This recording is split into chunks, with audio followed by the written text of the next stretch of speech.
seguinte, a moto usada pelos policiais... Esse é meu pitbull! Ai, que demônio, hein? Fora de perigo. Eu tô filmando, mãe. Foram presos em flagrante e detidos a presídio Romão Gomes, da Zona Norte. É um pitbull, meu mãe! Sargento da Aeronáutica também Que isso, cara?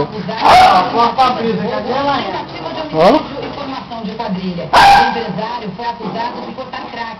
A advogada dele nega. Mas ela empurrou a droga teria sido jogada dentro do carro pelos próprios policiais. Levanta com tudo. O que chamou Roda ela. é que o boletim de ocorrência demorou 30 horas para ficar pronto. Em nota, Que isso, cara? Não acredito, cara. Que é isso? Coisa de roupa de... Ninguém merece, né? E a mãe deu um berro. 113 mil balões para comemorar os 113 anos da associação.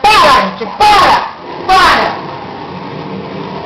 Aos poucos, a bandeira do estado de São Paulo foi se transformando em uma grande nuvem colorida. A tradição começou em 91, quando os office boys da associação Cavascala. usaram dinheiro para trocar